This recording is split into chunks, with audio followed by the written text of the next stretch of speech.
senadora colombiana del Centro Democrático, doña María Fernanda Cabal. Bienvenida a la Gaceta de la Iberosfera, bienvenida a la Fundación Disenso. Gracias, José Antonio, es un gusto estar aquí. Estamos ya cerca de las elecciones presidenciales en Colombia. Desde hace 60 años, a ver si me explican esto, el terrorismo de izquierdas ha provocado cerca de 9 millones de víctimas de la violencia en Colombia. Y violencia me refiero en todas sus formas. ¿Cómo es posible que en Colombia haya alguien que pueda pensar en votar a la izquierda que busca el olvido de sus crímenes? Porque lo que hemos notado es que esta tendencia de escoger impresentables, personas que quedaron con deudas con toda una sociedad, sobre todo con estados que prefirieron ceder la justicia siempre en nombre de una paz que es ficticia, porque el anarquista no deja de serlo si no hay corrección, si no hay castigo. Finalmente la autoridad y la ley es para usted generar unos límites y tiene que haber una consecuencia cuando usted los pasa. Entonces vemos que no es un fenómeno solo de Colombia, sino de buena parte de Latinoamérica, y hoy ya coronó otros escenarios, España, Estados Unidos, también lo hemos visto. Es la creación de narrativas nuevas que distorsionan los hechos. Por eso yo he dicho, José Antonio, que hay una disputa entre memoria e historia. La historia es comprobable. Hay hechos fidedignos que tú puedes buscar la fuente de información, por ejemplo, dónde nació tu padre, el acta de defunción de tu abuelo, algún hecho notorio en alguna población que reposa esa memoria en algún lugar del Estado. La memoria no. La memoria son historias que se van repitiendo y van perdiendo a la vez veracidad, porque el ser humano es muy dado a crear mitos y leyendas que son los favoritos de la izquierda. La izquierda no tiene nada distinto que vender sino muerte, miseria, desplazamiento y destrucción, pero increíblemente cooptan la mente. Y la mente de las personas ingenuas, la mente de los incautos y de los imbéciles, porque hay una gran población a la que Olavo de Carvalho llamaba el imbécil colectivo, y el imbécil vota. Entonces crean mitos. En Colombia crearon el mito de Marquetalia como mito fundacional de las guerrillas, siempre poniendo al Estado y al ejército como el gran genocida de los campesinos. Nunca nos contaron la realidad de cómo la Internacional comunista, con Lenin a la cabeza, ordena la internacionalización de la revolución, y nosotros empezamos a recibir células y a tener gente entrenada en Moscú en los años 20. La gente no lo sabe. Cómo después recibimos de España una cantidad de curas marxistas que vienen después a sembrar la teología de la liberación en América y siguen haciendo daño. Entonces, si no conoces la historia y no tienes capacidad de contrastarla con los mitos, siempre va a prevalecer el mito, que es lo fácil, que es lo propagandístico. Por eso convirtieron al Che Guevara en un héroe romántico revolucionario, cuando hoy el Che debería tener la denominación de asesino en serie, por ejemplo. Entonces, hoy estamos inmersos en la posibilidad de un candidato que perteneció a uno de los grupos más macabros en la historia de violencia en Colombia, que no son 60, son más años. Y es por eso, por la deconstrucción de nuestra historia, por la fragilidad de la mente y por apelar al odio, que es el veneno perfecto para alimentar generaciones que no tienen ni idea de que hoy vivimos mejor que ayer. Usted es una político que va de frente, y la verdad es que se lo agradezco, pues vamos de frente también. El liderazgo de Álvaro Uribe no solo arrinconó al terrorismo marxista, sino que traspasó fronteras. Fue un auténtico liderazgo en las Américas y llegó hasta España. ¿Qué se ha hecho mal para que su partido, el Centro Democrático, esté en horas bajas? Varias cosas se hicieron mal y las hemos hablado con el mismo presidente Uribe. Salir con el 80% de popularidad, yo creo que pocos presidentes en el mundo lo han hecho como él, de alguna manera hace perder el norte de ciertas cosas, y Uribe descuidó toda la parte documental de cuál había sido esa Colombia que él recibió con 30.000 muertos años, la cifra más alta en la historia de Colombia, de violencia en Colombia. Cómo él logra reducir los indicadores de violencia, cómo somete a los paramilitares, cómo logra otra vez copar territorios que eran inhóspitos o bajo el control de distintos grupos ilegales, cómo reduce los cultivos de coca casi a la cuarta parte. Le faltó ser un poco yo no sé si vanidoso o responsable con futuras generaciones, pensó que no era necesario, que era suficiente su popularidad, y era contarle al país y al mundo lo que era. Él desdeñó muchas propuestas. Yo recuerdo una vez que el presidente del Discovery Channel quería hacer una historia de él y él simplemente se negó. Entonces, todo eso que tú no dejas, después lo cuenta otro y lo cuenta mal. Usted tiene que cacarear, como se dice. Cada éxito que usted logre hay que contárselo, sobre todo en un país donde la propaganda de izquierda es la que va campeando, ¿no? Hay una estrategia que se llama inversión revolucionaria. Y esa es la que nos han aplicado a Colombia, al ejército, todo el tiempo. Los asesinos de la guerrilla matan y tienen la capacidad de torcer la realidad y terminan los militares inculpados y los victimarios de víctima. Eso mismo lo han hecho en Guatemala, eso mismo lo han hecho en Perú. Es una estrategia y los estados no se preparan para enfrentarla. Entonces, primer error, no haber contado la Colombia que era y lo que hizo el presidente Uribe para recuperarla. Entonces se quedó con la propaganda de paramilitarismo, de genocidio, la misma receta. Segundo, este gobierno hizo todo lo posible, a mi juicio, por acabar con el centro democrático. Este gobierno fue elegido con el legado del presidente Uribe y con todos los votos de los que hicimos una campaña realmente extraordinaria. ¿Cómo es posible, José Antonio, que hayamos pasado de 32 representantes a la Cámara, que es como si fuera la Cámara Baja, a 16 y de 19 senadores a 13? Eso solo se explica porque gobernaron sin el partido de gobierno. Es la primera vez que yo veo en la historia política de cualquier país que tú ganas con un partido y le das la espalda. Se quedaron la mayoría de los santistas como funcionarios ratificados o nombrados. Terminó la gente nuestra triste, terminó con desesperanza y muchos renunciaron a seguir perteneciendo. Por eso la labor de ahora vuelve a ponernos ese reto, que vuelvan a creer. Durante los 2 últimos años hemos perdido para la causa de la libertad a Bolivia, Perú, Honduras, Chile, buena parte de los Estados Unidos. ¿Qué significaría para Iberoamérica que las fuerzas del Foro de Sao Paulo, del Grupo de Puebla, se hicieran con Colombia? Sería una catástrofe porque tenemos que pensar en que toda esta estrategia del Foro de Sao Paulo fue perfectamente entretejida cuando ven que se cae el muro de Berlín, que ya habíamos pensado que la amenaza de la doctrina colectivista comunista había cesado para superar estos dramas de la humanidad, y resulta que hábilmente Fidel Castro con Lula encuentran en Chávez el perfecto motor, sobre todo por el dinero ingente que tenía la economía venezolana, después sumado al narcotráfico, pero ahí era la economía de rodos de dinero, el país más rico de América, donde dicen vamos nuevamente a recoger porque no podemos permitir que la posibilidad se pierda con la caída del muro de Berlín. Y lo hacen tan macabramente bien hecho que terminan conquistando. ¿Cómo? Con la propaganda, cooptando a los peores líderes, apelando a la superioridad moral del sinvergüenza, porque son sinvergüenzas, apelando a la debilidad de los estados, que cada vez que regala impunidad se autodestruye. Esa es una constante.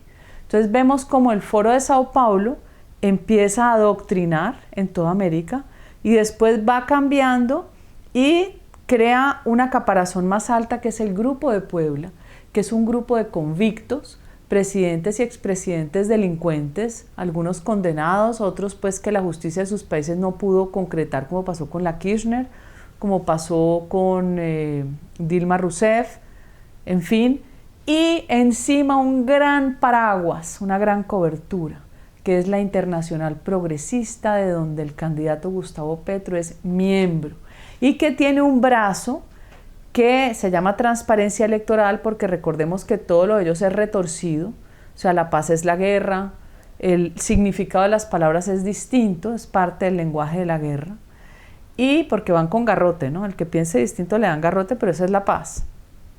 Y ahí ellos van creando un paraguas gigantesco con la corrupción, que les da mucho dinero y con el narcotráfico.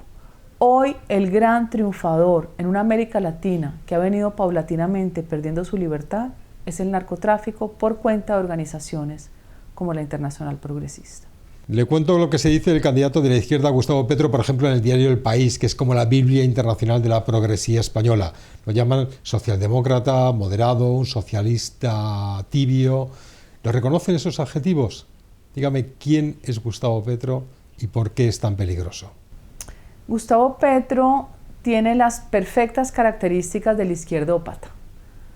Izquierdopatía revolucionaria, una enfermedad, a mi juicio, mental, donde los rasgos de los mandatarios son idénticos entre sí, y usted los puede comparar a lo largo de la historia, lo que es Castro, Maduro, Chávez, Evo, Petro.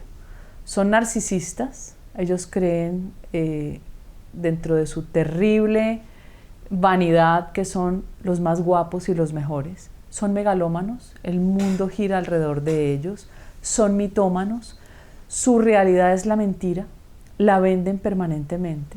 Yo tengo a Gustavo Petro en Comisión Primera Constitucional de Senado enfrente y uno se impresiona cómo él mismo se cree sus propias mentiras, todo el tiempo construyendo realidades paralelas que las consumen sus seguidores incautos, hipnotizados y algunos, como lo dijimos, que forman parte del imbécil colectivo. Entonces, esos rasgos hacen que esas personas, cuando accedan al poder, sean terriblemente peligrosas. Son personas desleales, no confiables, que creen que tienen la receta para cambiar. Y la gente cree que el cambio, porque se llama cambio, es bueno. No, es que el suicidio también es un cambio, pero te moriste. Y lo grave aquí, con este personaje, es que él plantea un cambio cuando en su vida ha generado un empleo, ha pagado una nómina, no ha vendido un chicle en una tienda, no tiene ni idea de economía y estudió economía además con notas bastante regulares en la Universidad Externa de Colombia. ¿Cuál ha sido su trayectoria? Pertenecer a un grupo bárbaro que a sangre y fuego quemó magistrados vivos del Palacio de Justicia, que metía a sus secuestrados en unas jaulas bajo tierra, las que titulaban cárceles del pueblo. Yo les digo, el pueblo no, nunca apelen a que el pueblo tenga el salvajismo que tienen ustedes tratando de justificar su propia barbarie. Cárceles del pueblo, hay historias espantosas de secuestrados cuando llegaba la fuerza pública que estaban muertos, que prácticamente su piel se deshacía por los hongos y la humedad. Historia de la muerte de un sindicalista de raza negra, curiosamente ahora que apelan a toda esta tribalización de la sociedad para generar odio, no se acuerdan de él, un hombre negro que no copiaba las ideas de izquierda, presidente de un sindicato muy importante de la época. Este hombre fue citado, engañado, le pusieron una mujer y lo termina asesinando el M-19, lo dejan tirado con calzoncillos, semidesnudo en una calle, José Raquel Mercado. Ya nadie lo recuerda. ¿Qué le pasa a este resto de la sociedad que termina con esta complacencia, como diciendo, listo, para que no nos maten más, yo te regalo mi país? No, uno no regala un país a una persona que tiene esos rasgos. Entonces, a mí no me extraña el periódico El País. Tengo muchos reparos con lo que escriben. Alguna vez escribieron mintiendo sobre un caso de unos militares y unas supuestas muertes de indígenas que fueron aclarados, unos militares que estuvieron más de 7 años en la cárcel y fueron absueltos, y ese periódico lo único que dejaba entrever es que eran culpables. Yo les mandé una nota y ni siquiera fueron capaces de rectificar. Entonces esa es parte como de ese juego que yo digo hipócrita del primer mundo, ¿no? Que a veces nos mire como que dice, sí, pues estos, dejémoslos allá, a estos latinoamericanos. Pero es un juego que termina siendo terriblemente costoso porque igual eran con Chávez, igual de cómplices eran con Hugo Chávez. Se ha cumplido un año del comienzo de las protestas violentas en Colombia y está más que demostrado que aquella barbarie que causó decenas de muertos no solo participaron colombianos indignados con las desigualdades, sino infiltrados del ELN, disidentes de las FARC, hasta bandas del crimen organizado. ¿Eso es lo que le espera a Colombia si la izquierda no gana estas elecciones? Es probable, es probable. Se te olvidó algo. Los rusos. Ya la policía y la inteligencia de la policía develó y salió en varios medios los videos de un ruso y se identificó cómo grababa las protestas para mandarlas seguramente a sus jefes, viendo cómo estaban financiando. Se logró develar también las transferencias bancarias desde un banco de Rusia a distintas cuentas que eran prestadas por cuentavientes de montos menores, cuentavientes de cuentas que pasan desapercibidas. Así pasaron dispersos ingentes sumas de dinero. Rusia lleva muchos años en Venezuela y rusos en Colombia. Y no es ninguna locura ni teoría de la conspiración. También con Hezbollah y con Irán hace muchos años. Y yo con franqueza me sorprendo cómo no estamos peor. Entonces la izquierda amenaza con que si pierde es por fraude y si pierde aténganse a las consecuencias porque va a venir el estallido social, que es ahora la nueva forma de nombrar una toma guerrillera financiada por el narcotráfico, porque esto fue una toma, esto fue guerrilla urbana, reclutando muchachos, que hay de todo, hay desempleados, hay migrantes venezolanos y hay adoctrinados por el ELN y por las disidencias de las FARC, que para mí son FARC, ¿no? Porque nunca en la historia las FARC se dividieron, ahora resulta que son disidencias, cosa que no les creo. Pero ¿qué pase? Bueno, habrá que enfrentarlos, pero con esa amenaza vamos a entregar un país. Esa toma guerrillera dejó más pobres que la pandemia y la cuarentena de la pandemia. Se le está poniendo cara de presidenta, que diría Abascal. Dígame, senadora, ¿teme que buena parte de los colombianos, hastiados de los errores que ya hemos mencionado del gobierno de Duque, se queden en casa y puedan permitir el asalto de Petro? ¿O la Colombia silenciosa y silenciada reaccionará? Qué buena pregunta. La Colombia silenciada por los medios. Yo apelo a la conciencia de ese colombiano que ha sufrido los horrores de las guerrillas. Seguramente sufrieron también horrores de los paramilitares, pero la historia más antigua es la de las guerrillas, así la quiera distorsionar el cura Francisco de Rux, que es un jesuita de la teología de la liberación marxista que maneja la Comisión de la Verdad, pero es el más mentiroso de todos, donde pone más crímenes de un lado que del otro cuando es absolutamente improbable, porque la cantidad de subregistros que hay desde cuando la guerrilla empezó a asesinar colombianos pueden sumar 30 años de subregistros. Entonces, apelo a que ese voto silencioso salga, apelo a ese rechazo a que un guerrillero hoy nos dé cátedra de paz ni nada. Ha demostrado que tiene una capacidad de hacer alianza con los peores criminales y sus peores enemigos, que esa es la perfecta descripción de la conducta del izquierdópata. Así me alíe con el que me asesinó a mi madre, si me beneficia, no me importa, porque no hay límites morales. Esa es la superioridad moral de la izquierda, que es absolutamente diabólica. Yo sí creo, todavía hay un margen que está alrededor, unos lo dicen que de un 8%, otros un 12% de voto en blanco, de indecisos. Esos son los que van a darnos el triunfo.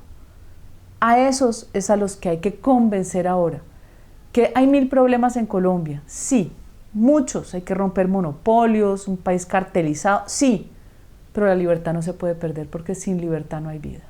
Usted ha alertado esta semana sobre los dictadores socialistas que llegan al poder por la vía democrática y después se perpetúan. Y además ha dicho que Petro simpatiza ideológicamente con ellos, por tanto podemos esperar que no solamente simpatice, sino que actúe como ellos. ¿Deben temer los colombianos un proceso similar al de Venezuela? Primero, porque no tenemos el dinero de la Venezuela de hace 20 años. Segundo, porque hemos tenido guerrillas y porque han infiltrado todo. La educación pública, la justicia, los funcionarios en las entidades del Estado que ellos necesitan controlar para tener control territorial.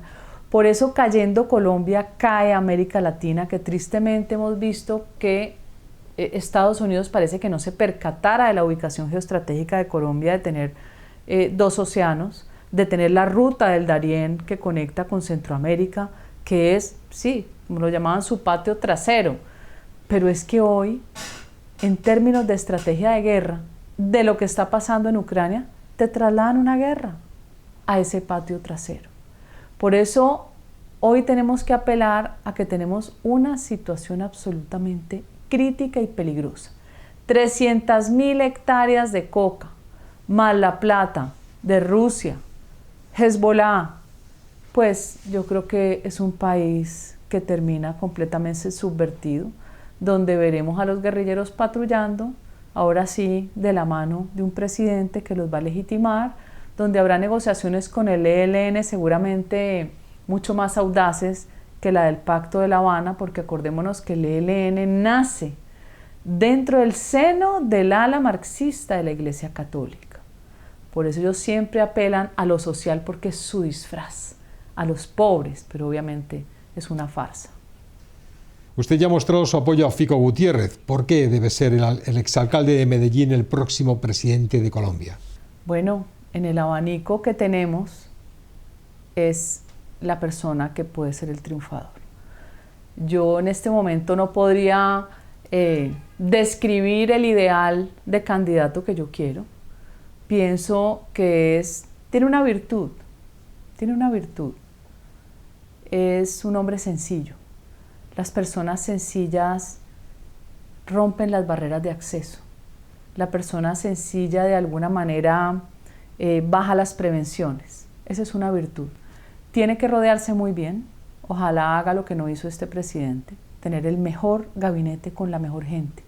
Porque un presidente no tiene por qué saber de todo, pero sí tiene la obligación de escoger los mejores, porque los mejores te resuelven la vida. Ojalá lo haga con mucho sentido común, ojalá no deje llegar mucho indeseable que siempre terminan aterrizando y con el afán de llegar pues todo el mundo va sumando, pero pues nunca vamos a ver los horrores de lo que hay sumado en la campaña de Gustavo Petro. ¿Y cuándo podemos esperar que Centro Democrático revele de manera oficial su respaldo presidencial a Fico? Yo creo que es en esta semana. El presidente Uribe ha querido hacerse al margen, él no quiere que lo responsabilicen de los resultados electorales, me parece que lo está haciendo bien, él está recogiéndose, es un hombre que habiendo salvado un país, sus mismos errores y gente a la que él encumbró en el poder que después lo traicionaron, muchos. Yo le digo, presidente, usted a veces tiene una habilidad para crear monstruos, ¿no? Han hecho lo que han hecho con un presidente, el mejor presidente de los 100 últimos años en Colombia, que es tenerlo en una coyuntura judicial de verdad macabra, porque Kafka, si viviera, volvería y reescribiría su libro. Lo que le han hecho al presidente Uribe es una violación permanente de garantías, una violación al principio que debes tener tú, que es el de reclamar tu inocencia. Usted es firmante de la Carta de Madrid de la Fundación Disenso desde su comienzo, una de las primeras, y es lógico pensar que usted será una de las principales ponentes del Foro Madrid, es decir, de la unión de las fuerzas de reacción contra el avance del socialismo en la iberosfera. El Foro de Sao Paulo, que es esa internacional de la miseria, nos saca 30 años de organización y activismo. ¿Usted considera que el Foro de Madrid, impulsado por la Fundación Disenso y por Vox, será la recuperación del tiempo perdido? Yo llevo años conociendo la guerra por dentro, conociendo el disfraz revolucionario. Años donde hubo varios intentos de hacer el contraforo de Sao Paulo. Yo fui la primera que organizó un foro anticomunista en Colombia hace mucho tiempo y le cuento que casi no me lo dejan hacer y terminé de alguna forma teniéndole que cambiar el nombre a alguna ponencia porque a veces la derecha es tan estúpida que no entiende que el lenguaje se usa para la guerra. No entiende que hay que enfrentar las cosas por su nombre. El asesino es asesino. No lo tiña, no lo dibuje, y mucho menos lo exalte. No. Cuando uno dice es que él es ex secuestrador, ¿qué? Esas personas ya tuvieron un drama en su vida. Esos que asesinó no van a revivir. Esa es la verdad. Entonces, años, 13 años, 12 años, 10 años, un profesor fascinante que alguna vez traje yo que quería que trabajara conmigo, Alberto Mansuetti, abogado economista, tratando de crear el contraforo. Nunca pudimos los latinoamericanos tener el nicho siendo víctimas, solo hasta que salieron ustedes. Solo hasta que ustedes dijeron, bueno, aquí el fenómeno ya se movió a otras fronteras, estamos enfrentando ustedes aquí en España pues también la imbecilidad colectiva al extremo, la tribalización de la sociedad. Entonces un poco de mujeres locas que ahora lo que quieren es odiar al hombre, pues usted le da la gana de odiar, odíelo usted. Pero no me haga himnos absurdos, cuando la mayoría de las mujeres quieren tener un compañero en su vida y viceversa. cuando el amor a los hijos es un amor incondicional, no la promoción del aborto. Pero toda esta perversión es parte de esa propaganda macabra, como en Colombia, que hace 2 días la Corte Constitucional, como todo tribunal constitucional, termina siendo una rueda suelta, no se creen emperadorcitos, prohibió la pesca deportiva. O sea que los pueblos que viven de eso tendrán que dedicarse a la coca, ¿no? Pero esa misma Corte ha prohibido en muchas ocasiones fumigar, porque hay que preguntarle a las comunidades controladas por el cartel de Sinaloa. O sea, para usted aplicar la ley, tiene que preguntarle al patrón delincuente si puede entrar a su feudo, todo retorcido. Y si admiten, mientras que un pez, hoy dicen que es un ser sintiente, un bebé de 24 semanas, sí puede ser asesinado. Pero esa no es la palabra, se llama interrupción voluntaria del embarazo, ¿no? Porque todo hay que matizarlo dentro de la perversidad. Entonces, hoy es el mundo al revés. Gracias a ustedes por liderar este objetivo. Ustedes nos dan un peso, nos dan un norte, nos dan una bandera. Y todos vamos a girar alrededor. Me parece fundamental. Ustedes han demostrado el valor civil de defender la nacionalidad y la bandera de España. Una pregunta más, doña María Fernanda. Yo le he dicho que se le está poniendo cara de presidente de Colombia. ¿Se va a rendir? No. No, porque la vida es una, la vida es corta. No digo que no hay que tener miedo. Es mejor no sentir miedo. Tampoco hay que arriesgarse a extremos, donde tu vida esté en juego. Porque hay fe, pero hay riesgo. Y finalmente, yo creo que uno debe caminar por lo que le produce pasión. A mí me produce pasión transformar un país para que la gente viva mejor, no vender fantasía revolucionaria, no sentir que tengo superioridad moral. Voy a insistir, voy a persistir, quiero ser la primera mujer presidente de Colombia, lo vamos a lograr y de verdad que conozco el país mucho más a fondo que lo que mucha gente cree. Lo demostré en la precandidatura presidencial y me encanta debatir con la izquierda, me encanta descubrir a los mamertos en su infinidad de mentiras. Muchas gracias, senadora. María Fernanda Cabal, ha sido un privilegio recibirla en la Fundación Disenso y en la Gaceta de la Iberosfera. Muchas gracias, José Antonio, y que así sea.